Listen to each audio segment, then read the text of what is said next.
نحمده ونصلي على رسوله الكريم أما بعد فأعوذ بالله من الشيطان الرجيم بسم الله الرحمن الرحيم رب اشرح لي صدري ويسر لي أمري واحلل عقدة من لساني يفقهوا قولي.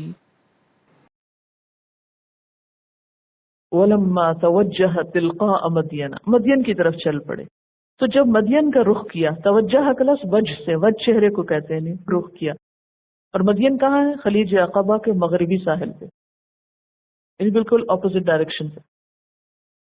اور یہ علاقہ فرعون کی سلطنت کی حدود سے باہر تھا. شام کے ایک شہر کا نام ہے مدین، جو مدین بن ابراہیم کے نام سے مشہور ہے.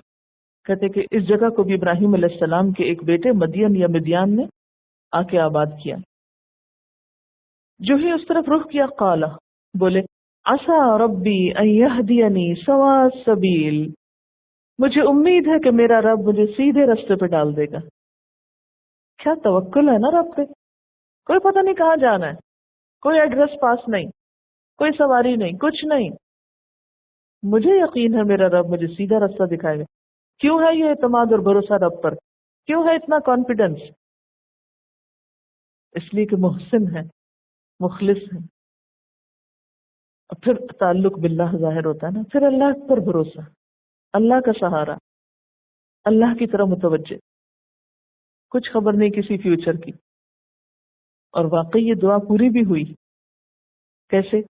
ایسی جگہ جا پہنچے جہاں دنیا بھی سنور گئی اور آخرت بھی مل گئی، ہادی بھی بن گئے اور مہدی بھی بن گئے. وَلَمَّا وَرَدَ مَاءَ مَدْيَنَ، جب وارد ہوئے مدین کے پانی پر. اور اب دیکھیے کہ ایک طرح سے نسبی تعلق بھی بنتا ہے نا اس جگہ سے، کیونکہ موسیٰ علیہ السلام بھی ابراہیم علیہ السلام کی اولاد سے، اور مدین کے لوگ بھی ابراہیم علیہ السلام کی اولاد سے ہیں. وَلَمَّا وَرَدَ مَاءَ مَدْيَنَ وَجَدَ عَلَيْهِ أُمَّةً مِّنَ النَّاسِ يَسْقُونَ. اچھا، وردہ کا جو لفظ ہوتا ہے نا، یہ پانی پہ اترنے کے لیے ہوتا ہے، وارد ہونا. اور ماں سے مراد چشمہ بھی ہو سکتا ہے، کنواں بھی ہو سکتا ہے.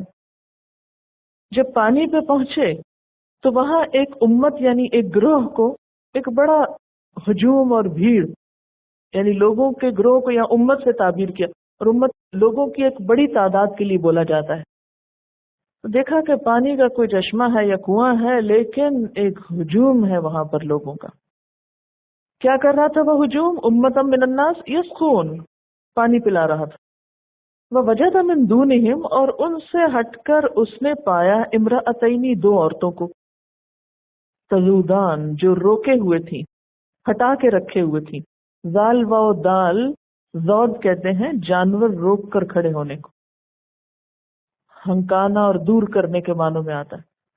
یعنی جانوروں کو پکڑ پکڑ کے، کیونکہ اب جانور پیاسے ہوں، ذرا امیجن کریں، جانور پیاسے ہوں اور وہ رسیاں توڑا رہے ہوں پانی کی طرف جانے کی، اور آپ ان کو کھینچ رہے ہوں، تو یہ جو کھینچنا ہے یہ تزودان ہے. دو لڑکیاں تھیں وہاں، یا دو خواتین تھیں، امرأتین، جو جانوروں کو کھینچ کھینچ کے رکھ رہی تھی، پکڑ پکڑ کے. قال ما خطبکما، موسیٰ علیہ السلام ساری بھیڑ کو چھوڑ کے ان کے پاس جاتے ہیں. تمہارا کیا معاملہ ہے؟ کیا مشکل ہے تم کو؟ تمہیں کوئی پرابلم تو نہیں؟ تم یہاں کیوں کھڑی ہو؟ قالتا، دونوں کہنے لگی، لا نسقی، ہم جانوروں کو پانی نہیں پلاتی، حتی یصدر الرعاء، یہاں تک کہ یا جب تک کہ یہ چرواہے اپنے جانوروں کو نکال نہ لے جائیں. یصدر، یصدر اسدار ہوتا ہے لوٹنا، بالکل ایک دوسرے کے اپوزٹ ہے. وردا وارد ہونا، اور صدر واپس پلٹنا وہاں سے، یعنی پانی سے واپس. صدر کہتے ہیں سینے کو، ہر چیز کا اگلا حصہ. تو صادر ہوتا ہے پانی پی کر چشمے سے واپس آنے والا، اور وارد ہوتا ہے چشمے پہ جانے والا. کہنے لگی کہ جب تک یہ سارے پانی پلا کے جانوروں کو چلے نہیں جائیں گے تو ہم جانوروں کو پانی نہیں پلائیں گی. وَأَبُونَا شَيْخٌ کبیر، اور ہمارے والد بوڑھے آدمی، وہ خود کام نہیں کر سکتے، اس لیے ہمیں مردوں والا کام کرنا پڑ رہا ہے. اب آپ دیکھیں نا کہ یہ آبزرویشن کی بات ہے نا، کہ موسیٰ علیہ السلام ساری بھیڑ کو چھوڑ کر دوسری طرف متوجہ ہوتے ہیں. عام طور پر لوگوں کی نگاہیں کس طرف ہوتی ہیں؟ بھیڑ تماشے کی طرف. جہاں میجورٹی ہوتی ہے، کٹ ہوتا ہے، ہجوم ہوتا ہے، یہاں کیا ہو رہا ہے. لیکن اس سے الگ اگر کوئی اکا دکا لوگ کسی مصیبت میں مبتلا ہوں تو ہمیں کبھی نظر نہیں آتے. اب نے کئی دفعہ دیکھو گے نا، راستہ چلتے ہوئے اگر کہیں 4 لوگ اکٹھے ہو گئے، بھیڑ ہو، تو ہم کہتے ہیں یہاں کیا ہوا. اور اگر کوئی اور کہیں مشکل میں ہو تو عموماً ہمیں نظر بھی نہیں آتا. لیکن موسیٰ علیہ السلام ان خواتین کی طرح متوجہ ہوتے ہیں جو بظاہر انہیں مشکل میں نظر آتی ہیں، کیونکہ جانور آگے جا رہے ہو، پیچھے کھینچ رہی ہیں، کتنا مشکل کام ہے نا. اور وہ بھی لڑکیاں.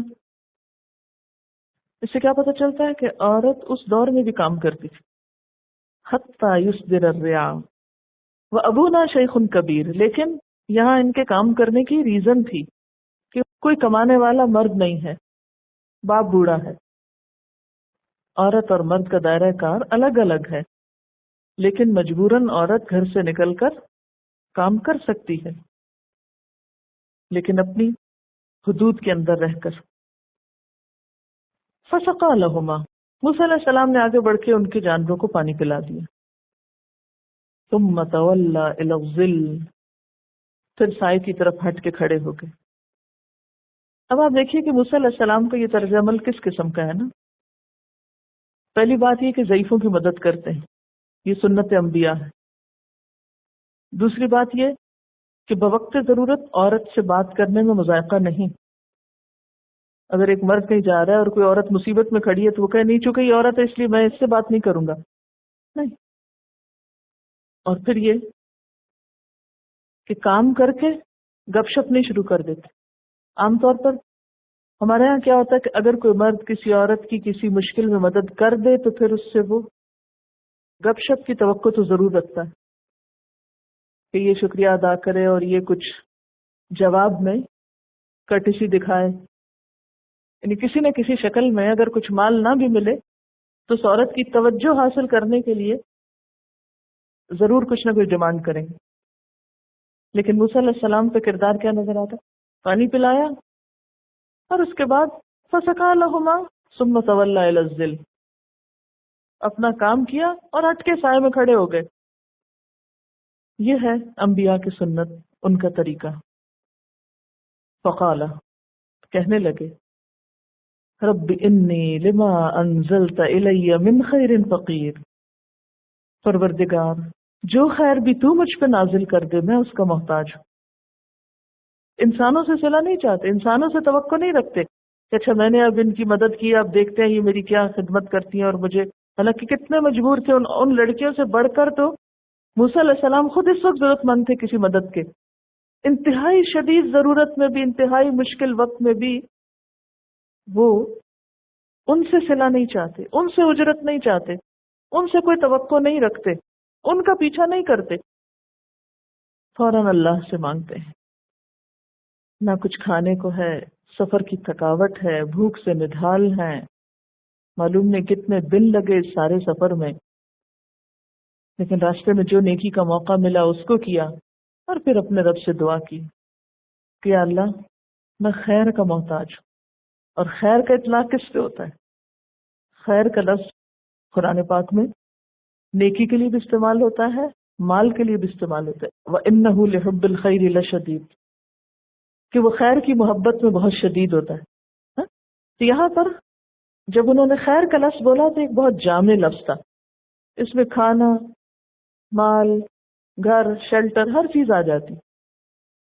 یہ بہت ہی خوبصورت دعا ہے اور خاص طور پر ایسی سچویشنز میں پڑھنے کی دعا ہے جب انسان اپنے مستقبل کے بارے میں کوئی فیصلہ نہ کر پائے یا اس کے سامنے بہت سے امور ہوں جن میں سے کسی بہتر کو نہ چن سکے یا جس میں سے کسی بہتر کی نشاندہی نہ کر سکے یا اس کو کسی بھی معاملے میں کسی بہتری کا پتہ نہ چل پائے.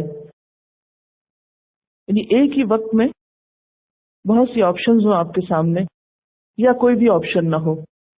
جب کوئی بھی نہ ہو تب بھی آپ یہ پڑھ سکتے ہیں کہ اللہ مجھے خیر چاہیے اور جو بھی تو خیر دے دے وہی ٹھیک ہے میرے لیے، میں اسی کا محتاج ہوں.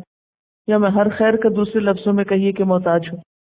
اور جب ایک ہی وقت میں بہت سی چیزیں سامنے ہوں اور یہ نہ پتہ چلے کہ میرے حق میں کیا بہتر ہے، تو عموماً جب آپ کسی اہم کام میں استخارہ کریں تو استخارے کی مسنون دعا پڑھنے کے بعد یہ دعا بھی بار بار دہرا سکتے ہیں. اور اس دعا کو عموماً بتایا جاتا ہے ان لوگوں کے لیے جن کی شادی نہ ہوئی ہو، کیونکہ اس کے فوراً بعد موسیٰ علیہ السلام کی شادی ہو گئی تھی. کیونکہ باقی چیزیں تو انہیں ملی، لیکن آپ دیکھیے کہ فوراً فجاءتہ احداہما تمشی علی استحیاء، ان دونوں لڑکیوں میں سے ایک شرم و حیا کے ساتھ چلتی ہوئی اس کے پاس آئی. یہاں خاص طور پر اس لڑکی کی چال، اس کے انداز اور اس کی گفتگو کے انداز پر بات کی گئی ہے کہ اس میں حیا تھی. اور آپ سب جانتے ہیں کہ حیا اور ایمان ساتھ ساتھ ہوتے ہیں، اگر ایک اٹھ جائے تو دوسرا بھی چلا جاتا ہے. حیا مرد اور عورت دونوں کے لیے ضروری ہے، لیکن خاص طور پر عورت کا زیور ہے. قالت، کہنے لگی، ان ابی یدعوک، بے شک میرے والد آپ کو بلا رہے ہیں. اب یہ لفظی ترجمہ تو بے شک کے ساتھ کریں گے، لیکن سمپلی بات یہ کہ میرے والد نے آپ کو بلایا ہے. کیوں بلایا ہے؟ لیجزیک اجر ما سقیت لنا، تاکہ آپ کو جزا دیں، بدلہ دیں اس کام کا جو آپ نے ہمارے جانوروں کو پانی پلانے کا کیا ہے. روایات میں آتا ہے کہ اس روز لڑکیاں معمول سے پہلے گھر واپس چلی گئیں، کیونکہ پہلے تو سارے لوگوں کے جانے کا انتظار کرتی، پھر آگے بڑھتی، پانی پلاتی اور جاتی. لیکن اس روز موسیٰ علیہ السلام نے ان کے جانوروں کو پانی پلا کے انہیں جلدی گھر بھجوا دیا. تو پھر جلدی جانے پر والد سے سارا واقعہ بیان کیا. تو ان کے والد بھی نیک آدمی تھے، انہوں نے بھی احسان کا بدلہ احسان کی شکل میں دینا چاہا. جیسے قرآن پاک میں آتا ہے، هل جزاء الاحسان الا الاحسان، کیا احسان کا بدلہ احسان کے سوا کچھ اور ہو سکتا ہے؟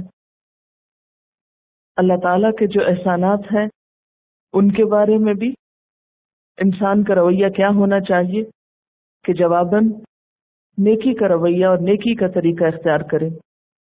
اسی طرح زندگی میں کوئی انسان جو ہمارے ساتھ بھلا کرے، خواہ اپنا ہو یا غیر ہو، دوست ہو یا دشمن ہو، جاننے والا ہو یا اجنبی ہو، مسلمان ہو یا کافر ہو، کوئی بھی ہو، لیکن اگر اس نے ہمارے ساتھ اچھا کیا ہے تو اسلامی اخلاق کیا تقاضا کرتا ہے کہ ہم بھی اس کے ساتھ اچھائی کریں. کیونکہ اچھائی کا جواب اچھائی میں نہ دینا یا احسان کا بدلہ ناشکرے پن میں دینا، یہ نمک حرامی بھی ہے، بد اخلاقی بھی ہے، اور ایک مسلمان کو بالکل زیب نہیں دیتا. ایسا شخص اللہ تعالیٰ کے ہاں بھی پسندیدہ نہیں اور بندوں کے ہاں بھی اس کی کوئی قدر نہیں ہوتی. ہم سب اپنے بارے میں سوچیں، ایک چھوٹی سی کوشش کریں، ان احسانات کی لسٹ بنائیں جو اللہ تعالیٰ نے آپ پر کیے ہیں. ظاہر ہے ان کو ہم گن نہیں سکتے، لیکن بڑی بڑی نعمتیں جو ہمیں ملی ہیں اللہ کی طرف سے، زندگی ہے، صحت ہے، جوانی ہے، کھانے پینے کو ہے، گھر ہے، شیلٹر ہے، والدین ہے، وغیرہ وغیرہ، جو ہر روز ہم دیکھتے ہیں اور جن کو سوچنے کے لیے ہمیں کوئی بہت تفصیل میں جانے کی ضرورت نہیں ہے. اس کے بعد لوگوں کے احسانات لکھیں کہ زندگی میں کس کس نے آپ کے ساتھ کوئی احسان کیا ہے. مثلا سب سے پہلے تو والدین کا احسان ہوتا ہے ہم پر. اسی لیے اللہ تعالیٰ قرآن پاک میں اپنی عبادت کے فوراً بعد کیا فرماتے ہیں؟ وَبِالْوَالِدَيْنِ احسانہ. وہاں لفظ بھی احسان استعمال ہوتا ہے کہ والدین کے ساتھ احسان کرو. پھر والدین کے علاوہ اور کون ہے؟ مثلا شوہر ہے جس کا احسان بہت کم لوگ مانتے ہیں، لیکن اللہ کے رسول صلی اللہ علیہ وسلم نے عورتوں کو خصوصی طور پر اس چیز کی تاکید کی کہ وہ شوہر کا احسان مانے اور اس احسان کے بدلے میں شکر گزار بھی ہوں. حدیث ہے ایک بہت خوبصورت شوہر کے احسان کے بارے میں. حضرت اسما رضی اللہ تعالی عنہا کہتی ہیں کہ ایک بار نبی صلی اللہ علیہ وسلم میرے پاس سے گزرے. میں اپنی پڑوسن سہیلیوں کے ساتھ تھی. آپ نے ہمیں سلام کیا اور ارشاد فرمایا تم پر جن کا احسان ہے ان کی ناشکری سے بچو. تم میں سے ایک اپنے ماں باپ کے گھر کافی دنوں تک بن بیاہی بیٹھی رہتی ہے، پھر خدا اس کو شوہر عطا کرتا ہے، پھر اس کو اولاد سے نوازتا ہے. اگر کبھی کسی بات پہ شوہر سے خفا ہوتی ہے تو کہہ اٹھتی ہے میں نے تو کبھی تمہاری طرف سے کوئی بھلائی دیکھی ہی نہیں. آپ صلی اللہ علیہ وسلم نے یہ بھی فرمایا اللہ تعالیٰ قیامت کے روز اس عورت کی طرف نظر اٹھا کر بھی نہ دیکھے گا جو شوہر کی ناشکری ہوگی، حالانکہ عورت کسی وقت بھی شوہر سے بے نیاز نہیں ہو سکتی. پھر اس کے بعد آپ دیکھیے کہ زندگی میں اور کن لوگوں کا آپ پر احسان ہے. سب سے پہلے آپ یوں سمجھے کہ جیسے انسانوں میں رشتہ داروں کے احسانات، اس میں والدین ہیں، شوہر ہیں، پھر بعض اوقات والدین نہیں ہوتے، کچھ اور لوگ آپ کو پالتے ہیں یا وہ آپ کو پڑھاتے لکھاتے ہیں، یا اس کے علاوہ بھی رشتہ داروں میں سے آپ چن کے دیکھ بھال کے سوچ سکتے ہیں کہ کس کس نے آپ پر کوئی احسان کیا. پھر اس کے بعد غیر رشتہ داروں میں پہلے تو موٹے موٹے احسانات کی لسٹ بنا لیں، بڑے بڑے، بہت ڈیٹیل میں نہ جائیں، کیونکہ بہت زیادہ غیر ضروری ڈیٹیل میں جب جاتا ہے انسان تو عمل سے بہت دور ہو جاتا ہے، وہ انتہا پسندی ہو جاتی ہے، پھر آپ پریکٹیکل نہیں رہتے. خیر الکلام ما قل و دل، چند باتیں ہوں، ٹپس پر ہوں، اور اس پر کیا عمل کرنا ہے وہ بھی آپ کے سامنے حاضر ہو. انسانوں میں سے کون انسان ہے جنہوں نے پچھلی ساری زندگی کا سوچنا ہے، ٹھیک ہے نا، بچپن سے لے کر اب تک. پھر اس کے بعد آپ دیکھیے کہ جواب میں آپ نے کیا کیا ان کے لیے، اللہ تعالیٰ کے احسانات کے مقابلے میں آپ نے کیا رویہ اختیار کیا. مثلا اللہ نے آپ کو زندگی دی تو زندگی کس کام میں لگا رہے ہیں، جوانی دی تو جوانی کس کام میں لگا رہے ہیں، مال دیا تو مال کس کام میں لگا رہے ہیں، صحت دی تو صحت کا شکرانہ کیسے ادا کر رہے ہیں. یعنی طریقہ یا سلیقہ بھی آنا چاہیے نا کہ پھر ہم کریں کیا. کیونکہ بہت سے لوگ یہ تو مانتے ہیں کہ ہاں بھئی احسان ہے، کئی تو خیر یہ بھی نہیں مانتے، لیکن بہت سے لوگ یہ مانتے ہیں. کچھ لوگ ماننے کے بعد یہ بھی کہتے ہیں کہ ہاں ہمیں جواباً کچھ کرنا چاہیے، اور کچھ لوگ تو کرنا چاہتے ہیں لیکن ان کو یہ نہیں پتا کہ کرنا کیا چاہیے. مثلا صحت کا شکرانہ کیسے ادا ہوگا، ٹھیک ہے نا، سوچئے نا، اس پر غور کریں نا ہم. اسی طرح جوانی کا شکرانہ کیسے ادا ہوگا، کتنے ہی لوگ ایسے ہیں جو جوان ہونے سے پہلے دنیا سے چلے گئے. اسی طرح اور جو زندگی میں نعمتیں ہیں ان کا جو بڑی بڑی چند ایک. اچھا، اسی طرح والدین نے آپ کے ساتھ احسان کیا، کیسے شکرانہ ادا کرنا ہے. پھر مثلا شوہر، اس کا احسان ہے آپ پر، کیا شکرانہ ادا کریں گے، کیسے احسان کا بدلہ چکائیں گے. پھر اسی طرح اور باقی لوگوں میں سے کوئی اور ہو سکتا ہے. بات یہ ہے کہ جب انسان کسی کا بھی احسان مند ہوتا ہے، کسی کا بھی شکر گزار ہوتا ہے، اس کا فائدہ دوسرے کو نہیں پہنچتا. دوسرے کو کیا ملے گا الا یہ کہ آپ کوئی خاص قسم کا اس سے معاملہ کریں. عام طور پر رویوں میں شکر گزاری کا فائدہ پھر خود ہم ہی کو لوٹتا ہے. اب آپ دیکھیں اکثر ماں باپ اپنی بچیوں کے رشتے کے لیے پریشان ہوتے ہیں. یہاں پر بھی آپ دیکھیں کہ یہ شخص بوڑھے ہیں، کہیں آنے جانے کے لائق نہیں، کچھ کرنے کے لائق نہیں، گھر میں بیٹیاں ہیں، ان کی شادی کا کوئی بندوبست نہیں، شہر میں بے پناہ لوگ ہیں، کسی کو توجہ نہیں. ایک اجنبی شخص آتا ہے، احسان کرتا ہے، اس کا بدلہ دینا چاہتے ہیں، اور پھر اللہ تعالیٰ اس کا بدلہ خود ان کو دلواتا ہے، دنیا میں ہی اس کا بھلا کرتا ہے. تو جب ہم کسی کے احسان کو نمبر 1 ریکگنائز کرتے ہیں، نمبر 2 شکر گزاری کا رویہ اختیار کرتے ہیں، تو احسان کا جواب سب سے پہلے رویے میں آتا ہے نا، پھر بدلے میں کچھ بھی کرتے ہیں، اور کچھ کرنے کی پھر ڈیٹیل ہو سکتی، کس کے احسان کا بدلہ کس طرح چکایا جائے، کیونکہ ہر ایک کا احسان مختلف ہوتا ہے اور پھر اس کا بدلہ چکانے کا طریقہ بھی مختلف ہو سکتا ہے۔ احسان کا بدلہ چکانے کا صرف ایک یہی طریقہ نہیں کہ کسی نے آپ کے ساتھ کچھ بھلا کیا تو آپ فوراً اس کو کچھ مال دے دیں، کچھ چیز دے دیں، کچھ پیسے دے دیں، یہ ضروری نہیں ہے۔ مثلا والدین ہمارے ساتھ کتنا احسان کرتے ہیں، اور اگر ہم ان کو کچھ دینا چاہیں تو وہ لینا بھی نہیں چاہتے، ان کو ہمارے مال سے دلچسپی نہیں ہوتی، ان کو کس چیز سے دلچسپی ہوتی، وہ کیا چاہتے ہیں ہم سے، ہاں؟ وہ سب لکھیں گے نا آپ۔ ہم؟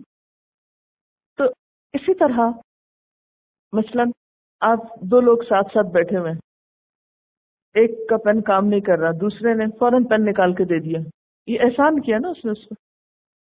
اب کیا وہ دینے والی یہ چاہتی ہیں کہ فوراً آپ بھی اپنی کوئی چیز نکال کے اس کے حوالے کریں؟ یہ نہیں چاہتی وہ، اور ضروری بھی نہیں ہے، اور ایسا ہو بھی نہیں سکتا۔ پھر کیا کیا جائے جواباً؟ ہاں بھلا ہو تمہارا، پین دیا مجھے، میں لکھ رہی ہوں، شکریہ بہت بہت، دعا دے دی ہم نے، احسان کر دیا، ہے نا؟ ایسے ہی جواب ہوگا نا؟ ہاں؟ نہیں، اس کا جواب کیا ہو سکتا ہے؟ ایک سمائل، ایک اچھی لک، اور چاہے زیر لب جزاک اللہ، یعنی اسمائل کرنا بھی صدقہ ہے، لیکن عام طور پر ہم اس میں بھی بخل کرتے ہیں۔ کسی کو آگے بڑھ کے سلام کرنا بھی صدقہ ہے، کسی کو محبت کی نگاہ سے دیکھنا، اور خصوصاً والدین کو محبت کی نگاہ سے دیکھنا کیا ہے؟ اگر والدین کو محبت کی نگاہ سے ہی ہم دیکھتے ہیں، کتنی بڑی نیکی کرتے ہیں۔ لیکن افسوس یہ کہ ہمیں جدید تعلیم نے اور جدید ٹرینڈز نے اتنا مصروف کر دیا، اتنا مصروف ہمارا لائف سٹائل ہے کہ ہم عام طور پر اپنے کاموں میں اتنے بزی ہوتے ہیں کہ ماں باپ کو دیکھنے کا بھی ہمیں موقع نہیں ملتا، ان کے پاس حاضر ہونے کا بھی وقت نہیں ہوتا، ان کے پاس جا کر سلام تک نہیں ہم کر سکتے۔ ماں باپ کیا چاہتے ہیں آپ سے؟ آپ کو دیکھنا چاہتے ہیں، ان کی خوشی کس میں ہے؟ آپ کو دیکھنے میں۔ تو کیا یہ احسان کا بدلہ نہیں؟ اس پہ کیا خرچ آتا ہے آپ کا؟ کچھ آتا ہے؟ کچھ نہیں آتا۔ اسی لیے پہلے کیا ہوتا تھا، بڑے بوڑھے گھروں میں ہوتے تھے تو بچوں کی ایک عادت ہوتی تھی، اخلاق ہوتا تھا کہ سویرے اٹھ کے ایک ایک کے پاس جا کے اس کو گریٹ کرنا۔ اس سے کیا ہوتا ہے، گھر گھر لگتا ہے۔ لیکن اب فی زمانہ یہ سب ختم ہوتا چلا جا رہا ہے۔ اسی طرح شادی ہو کر جاتی، ایک ساس بہو سے کیا چاہتی، اس بیچاری نے تو اپنی شادی کا بھی زیور بہو کو ڈال دیا ہے، ہاں؟ سارا گھر اس کے حوالے کر رہی ہے، بیٹا پال پوس کے اس کو دے دیا ہے۔ اسے کیا چاہیے؟ اسے ایک اچھا سلوک چاہیے، محبت چاہیے۔ لیکن عام طور پر نئی جانے والی بہویں اس گر سے آشنا نہیں ہوتی کہ وہ عورت جو بوڑھی ہو گئی ہے، ساری زندگی ایک بیٹے کی یا بچوں کی ذمہ داری اٹھاتے اٹھاتے ان کو پڑھاتے لکھاتے ہوم ورک کراتے، اور اس کے لیے ساری زندگی دعائیں مانگتے کہ مائیں دعائیں کس قدر مانگتی ہے اپنے بچوں کی کامیابی کے لیے۔ اس نے پال پوس کے ایک قابل انسان تمہارے حوالے کیا ہے، تم کیا چاہتی ہو کہ اس کو گھر سے باہر اب نکال دو؟ اب اس کا وجود تمہیں کانٹے کی طرح کھٹکتا ہے۔ کس قدر افسوس کی بات ہے نا۔ وہ کچھ نہیں چاہتی، وہ محبت چاہتی ہے، وہ توجہ چاہتی ہے، وہ احترام چاہتی ہے، جو اللہ نے اس کا حق رکھا ہے کہ اس کو دیا جائے۔ لیکن جب نئی آنے والی بچیاں یہ نہیں دیتی، یہ نہیں دینا چاہتی، یہ نہیں دے سکتی، نہیں دے پاتی، تو نتیجہ کیا ہوتا ہے؟ وہ ایک خاموش کولڈ وار شروع ہو جاتی، نہ وہ بتاتی ہے اسے کیا چاہیے، نہ یہ بتاتی ہے کہ یہ کیوں ایسے کر رہی۔ تو وہ ایک خاموشی جو ہے وہ خلیج حائل کرنا شروع کر دیتی دو کے درمیان۔ پھر وہ دل میں غم، غصہ اور بہت سی چیزیں اکٹھے ہو کر ایک رویے کو جنم دیتی، اور آہستہ آہستہ وہ لڑائی جھگڑے فساد، پھر اس میں کیا ہوتا ہے، ایک یہ رویہ جنم لیتا ہے کہ اچھا لاؤ وہ فلاں زیور واپس کر دو، فلاں چیز دے دو۔ اب وہ جو دیا ہوتا ہے اب وہ واپس چھیننے شروع کر دیتے ہیں لوگ۔ اب رونا دھونا پڑ جاتا ہے. انہوں نے اتنا دھوکہ کیا ہمارے ساتھ، پہلے سب کچھ دیا اور اب لے رہے. یہ نہیں سوچتے کیوں لے رہے ہیں واپس. یہ نہیں ہونا چاہیے. میں نے اس کو جسٹیفائی نہیں کر رہی، میں صرف ریزن بتا رہی ہوں. آپ اپنی زندگی میں دیکھیں، جو شخص آپ کے ساتھ کائنڈ ہو، کیئرنگ ہو، محبت کرنے والا ہو، آپ کا کیا جی چاہتا ہے آپ سب کچھ اٹھا کے اس کے حوالے کر دیں. لیکن اگر کوئی شخص ناشکرا ہو تو ناشکرے شخص کے پاس تو نعمتیں نہیں ہو سکتی اور نہ اس کی نعمتوں کی حفاظت ہو سکتی. تو یہ جو احسان کا جواب احسان میں دینا ہے، احسان کا بدلہ شکر گزاری میں دینا ہے، اس سے نعمتوں میں اضافہ بھی ہوتا ہے اور خوشی بھی نصیب ہوتی ہے، اور پلٹ کر اس احسان کا بدلہ پھر اسی پہ آتا ہے جس نے کیا ہو، جس نے جواب دیا ہو. یعنی تو یہاں پر آپ دیکھیے کہ بچی آتی ہے اور آ کے کہتی ہے کہ میرے والد آپ کو بلا رہے ہیں تاکہ آپ نے ہمارے لیے جانوروں کو جو پانی پلایا ہے اس کا اجر آپ کو دیں. اچھا یہ بھی تو ہو سکتا تھا کہ وہ گھر سے کچھ پیسے اٹھا لاتی یا کوئی بھی چیز کہتی یہ میرے والد نے دیا ہے، جو کچھ آپ نے کیا ہے یہ آپ رکھ لیں. یہ ہو سکتا تھا نا، لیکن ایسا نہیں ہوا. کیونکہ عورت کے لیے زیادہ مستحسن صورت کیا ہے کہ اس کے ساتھ معاملات طے کرنے میں چاہے مرد بوڑھا ہی ہو یا باپ جیسی شخصیت ہو جو کہ نکل ہی نہیں سکتا، انتہائی بوڑھے لگتے ہیں تبھی وہ ساتھ بھی نہیں آتے، لیکن یہ بچیاں اپنے والد کو شریک کرتی ہیں سارے معاملے میں اور گھر جا کے بتاتی ہیں. عام طور پر ہمارے یہاں کیا ہوتا ہے، ہم عورت کی آزادی کا مطلب کیا سمجھتے ہیں کہ عورت تنہا ہی سارے معاملات طے کر لے، خود سے خود ہر چیز کا فیصلہ کر لے. اس میں بعض اوقات عورت ہی کے لیے مشکلات پیدا ہو جاتی ہیں. کیوں کہا گیا کہ عورت کی شادی یا نکاح جو ہے وہ کون کرے؟ اس کا ولی کرے. ان معاملات میں جب ہم فطرت پر نہیں چلتے تو بعض اوقات گھر میں مشکلات اور غلط فہمیاں بھی پیدا ہوتی. قالت ان ابی یدعوک، میرے والد آپ کو بلا رہے ہیں، لیجزیک، تاکہ وہ آپ کو بدلہ دیں، اجر ما سقیت لنا، جو بھی آپ نے ہمارے جانوروں کو پانی پلایا. فلما جاءہ، تو جب موسیٰ علیہ السلام اس کے پاس آتے ہیں، وقص علیہ القصص، اور اسے اپنا سارا قصہ سناتے ہیں. کون سا قصہ؟ کہ پیچھے کیا کر کے آئے، یہاں کیسے پہنچے ہیں. قال لا تخف، کہتے ہیں کہ خوف نہ کرو، نہ ڈرو، نجوت من القوم الظالمین، تم ظالم قوم سے نجات پا چکے ہو. یہاں پر ایک سوال باقی ہے اور وہ یہ کہ یہ شخص تھے کون، ان بچیوں کے باپ کون تھے.